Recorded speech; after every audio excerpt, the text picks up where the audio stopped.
Good afternoon all. I hope everyone's having a restful weekend after what I can only imagine was a busy week for all. For me, no exception, and it is a very, very busy time at the moment, and hence I was wanting to defer the videos for maybe a month or so, but the demand is quite simply too high.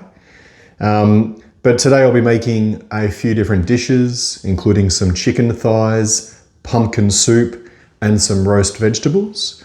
I have a lovely couple coming over tonight who have been good mates for many years, and would you believe her mother's also joining? So I have 3 guests tonight, so it'll be 4 people in total.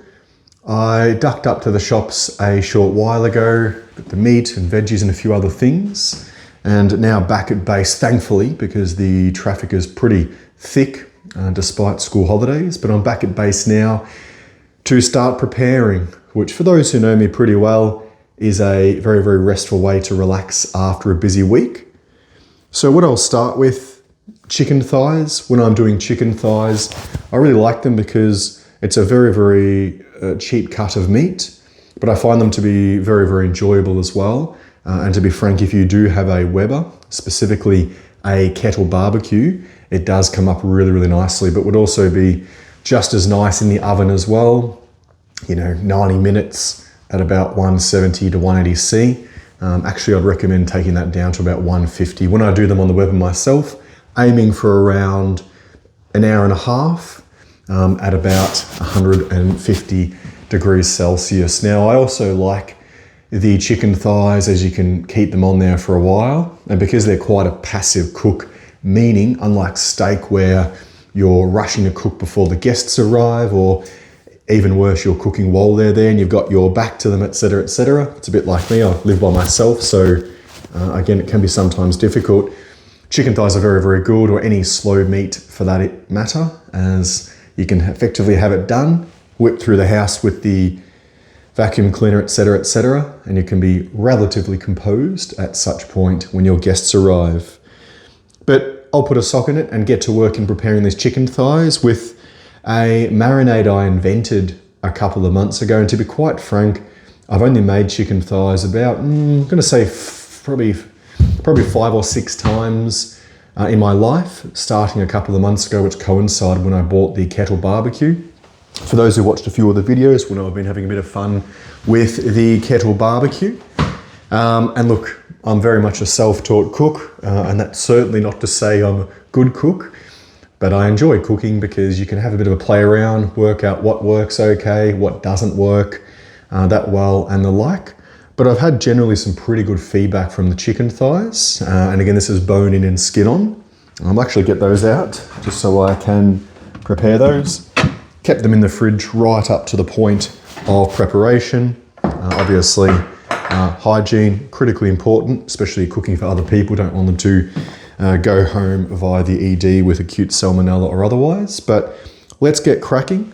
So it's a nice simple mixing bowl, and I've intentionally got this rather compressed bowl because I'll be putting it in the fridge, not wanting to take up too much real estate. I'll be very generous with the olive oil, simply because I want to make sure there's enough to carry the marinade, and also too, I will baste at least twice whilst it's cooking. So almost like an American style barbecue in that instance. I thought I'd also show how I peel garlic. I know it can be the bane of one's existence. I do it this way. I just take the end off, push down, not too hard, but hard enough to split the garlic. And look how easy this comes off. That is completely and utterly peeled. What I'll then do, clear the chopping board. So yes, that really leads me to highlight the second ingredient. We have lots of fresh garlic. I mean, be very, very generous. Chicken itself, is a yummy meat, but I'm trying to take the poultry to another level by way of getting lots of flavors in there. And with that, what else am I putting in the chicken? Fresh chili, which is mainly for color. The fresh chilies, even with the seed on, to be quite frank, are pretty docile. Again, I'm just trying to get lots of flavors in there. So soy sauce, so I'm not going to put really any salt in there at all. Onion flakes, Also some garlic powder, which does have salt in there. That's why I'm not putting any salt in whatsoever. I'm putting some honey in there, which I don't normally do for myself. When I'm entertaining guests, I will always put some honey in, as people like sweet things, and some cracked pepper. And something I'm a huge fan of, lots and lots of fresh chives. Just washed those a short while ago. They've been just drip drying there, and I did also take a few out and put them in the fridge, as I'll be using it to garnish the pumpkin soup I mentioned before. Very, very simple, and look, sometimes it varies every time. I do remember once running out of soy sauce, so I put in oyster sauce instead, again for a bit of saltiness, for a bit of colour. Probably weren't as good, but who really cares at the end of the day? They were still yummy, and of course the most important thing is the company you are with whilst you're having a meal together. Now, I've been watching a few cooking videos in the evening. I find it to be very, very relaxing, and I've always done that all the way back to the early 2000s. You may recall SBS, I don't know if they still do it, used to have a real medley of cooking shows on Thursday nights in particular. Iron Chef, Gourmet Farmer, my all-time favourite Food Safari with Maeve O'Meara. And this is well prior to Netflix and all these sorts of fancy things, and used to really, really enjoy it. And more recently through social media, you can, see a lot of cooking videos, and I have noticed a lot of these, influencer type folk are using one of these. Now, I'm guessing it's called pastry cutter, and I actually bought one from Kitchen Warehouse, about $10 or $11. Not too sure if I was going to use it, but it's actually turned out to be very, very helpful. Not so much for something small like garlic, but if you're chopping a lot of herbs, let's say you're making a chimichurri or something along those lines, very, very, very useful, as you can not only scoop up items with a lot of ease, but it also protects the blade. This knife does need a sharpen, mind you. So for example, just straight in, easy peasy. In goes the garlic. What I will often do too as well is chop up the chili at the same time, but I forgot to do it because I'm talking at the same time. A function of being a bloke, but also too, it's a Saturday when I'm normally pretty fatigued from a pretty big sort of 60, 70 hour week. Pretty high output at the moment, just based on my line of work and the time of the year. But as I said before, the chilies aren't in there to add any heat. Now, if I was wanting to put a bit of heat in there, I would put the dry chili flakes. For anyone who's used those before will attest to the fact they do have a lot of kick. But again, this is really in there for a bit of colour. It works in very, very nicely with the green coloured chives, but the latter, they are very much in there for flavour, more so than the colour, but they do bring a lovely green freshness to it as well. I like the soy sauce, apart from providing a certain savoury and depth of flavour. They provide a nice sort of darkness to create almost like a synthetic brown when the chicken's actually cooking. And again, the pastry cutter, not critical when you are chopping small amounts, but I'll give a very good example with the chives.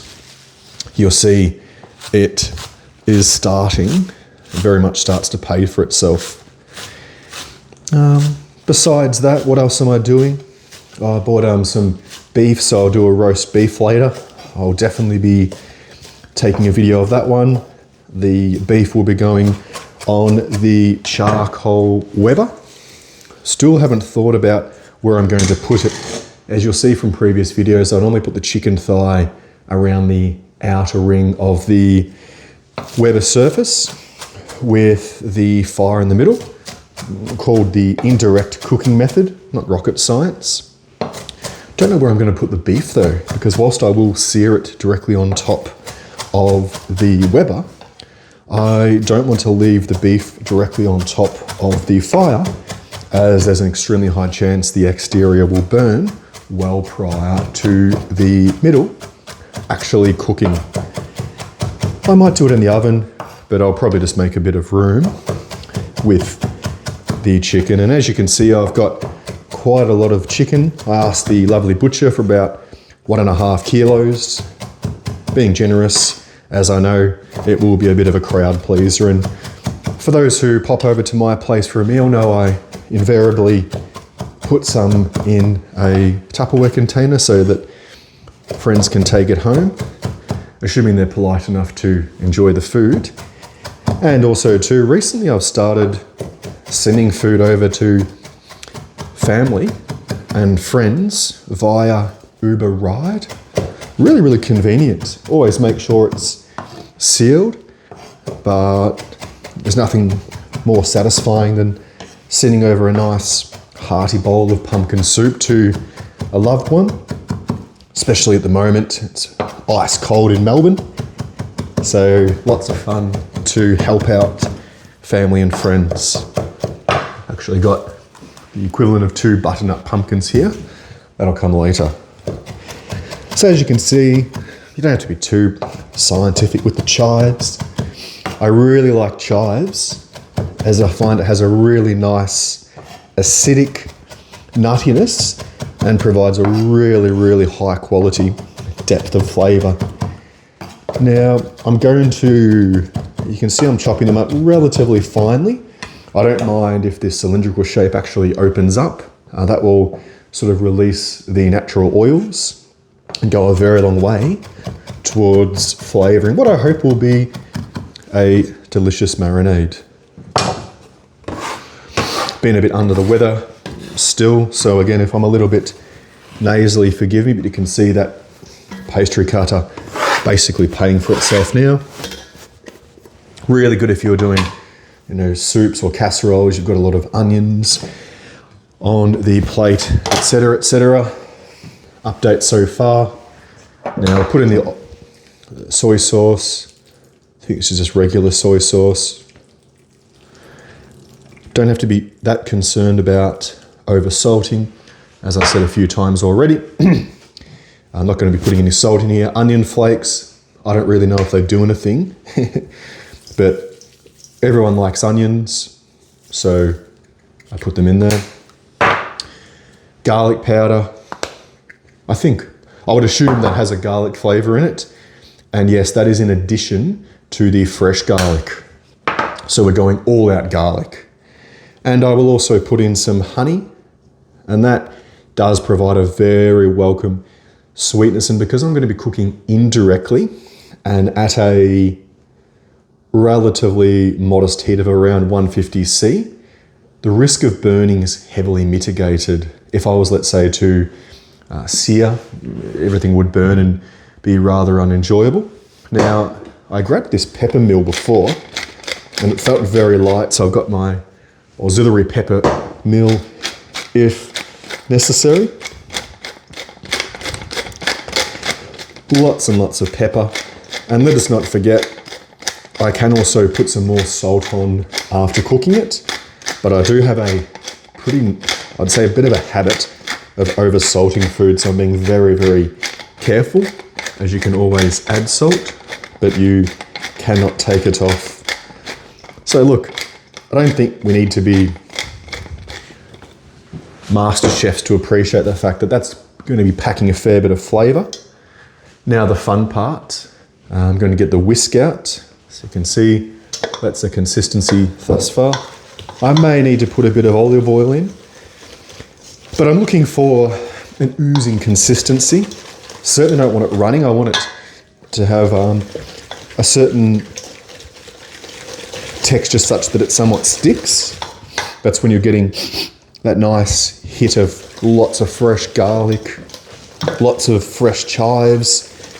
So it's going to be unapologetically delicious. And I cannot stress this enough. If you do get the chicken thigh, bone in and skin on, absolutely critical. It might also be cheaper than the deboned ones, so double win. But you can see that's the consistency we've got. A little bit of that red chili in there for flavour. If I was, wanting to give it a bit of kick, of course I put the dry chilies in there.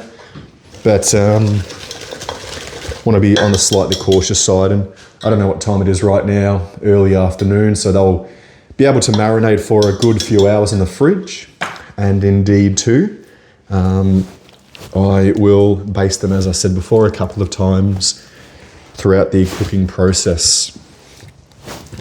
What I'll do, and look, the best way to do that, is actually with your hands. So again, making sure you've washed your hands very, very thoroughly before you prepare, and just massage that through, just making sure the marinade has gone through and is covering all of the meat. It will be quite pungent, so I will also cover with Glad wrap. But if anyone has any suggestions, I'm a total novice, so if I'm making any mistakes, I would be very appreciative if anyone reaches out and lets me know. Always wanting to and very willing to learn. But as I said before, I have tested this one out probably 5 or 6 times with mates who have popped over. For example, I recall cooking for a few high school friends a few months ago when the weather was a lot warmer, and it was well received, especially if we're out on the balcony having a drink and having a chin wag whilst it cooks. You do get a really nice aroma. But I'll very simply cover this in Glad wrap from here, and that will sit in the fridge for a few hours, and there'll be plenty of residual marinade after I take the chicken out to baste as I cook, always being really, really careful to make sure if I am basting, not forgetting that includes essence of the raw chicken. So incredibly important to make sure it cooks out so that there's absolutely no risk of falling ill.